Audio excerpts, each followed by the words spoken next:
Hello everyone, today I wanted to make a quick video about Megaminx and the ZZ Spike method. So if any of you are familiar with the two videos I made on the topic, the current way that's around is to do a boolean block and a spike on top and then orient the edges of the four faces and then solve like S2L. It's relatively simple, it's just ZZ on Megaminx. Edge orientation can be a little bit tricky to see at first, but once you get used to the colors, it's pretty normal. It's actually just very simple standard ZZ rules. If you're a little bit more confused, AlphaSheep made a really good post detailing it on speed solving, and I can link that in the description. But the one thing I want to talk about primarily is the developments in wide spike. And so wide spike is what we're calling the original variation I actually came up with in early 2017. OreKehStrah was reading through the posts on like the new methods thread and found it. So he made a video about that about 2 months ago, and I just wanted to make my own video about it. Basically the same thing. It's better. It has more block building, which is more efficient and faster. And then it has more comfortable EO and S2L solving specific to the ZZ method. So same sort of thing, build boolean blocks, but build 2 of them. And then build another boolean block on the top. And I suppose this is more like a Westlands type of thing.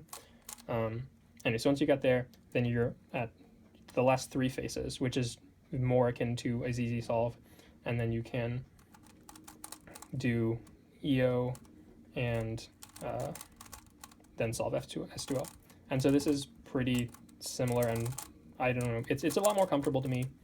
Some people might find the original style I talked about in my videos easier, but I think this is significantly faster, partially because it relies less on the EO part, while it still does include that, so it counts as a ZZ method.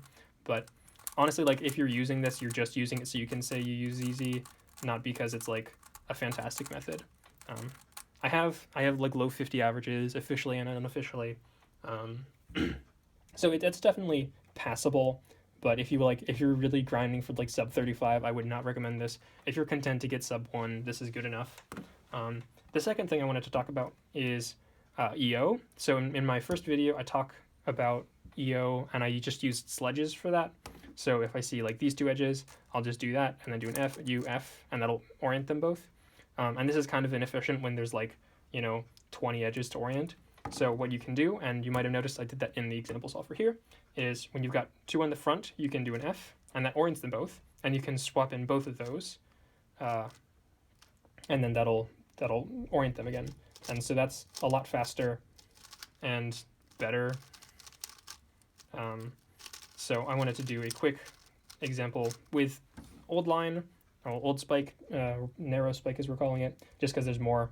So I just want to see what it looks like. And I'm not very comfortable with this. This is something I've been getting used to a little bit more recently. But so here, there's 4 edges right here. So I need to put 2 on the front face. So I'm going to do them like this. And so they're right here. And that, right, as you can see, I kind of had to set that up a little bit more than just sledgehammers. So then I can do an F prime, and then an L and a U, and that orients them both. I'm going to rotate, check over here. So these 2 are bad. And is there another bad edge? This is bad. But, and this is bad, down over here. So I can put this one on the top and this one over here, do an F, and then I'll do L, U2, F prime. And so now all my edges are oriented, and I can solve as normal. By the way, if you're not doing EDOs for Megaminx, you're missing out, because they're like just literally so free.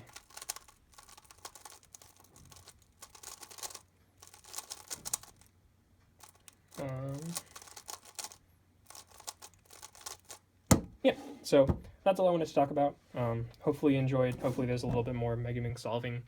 And I hope you get out there and do better ZZ solves.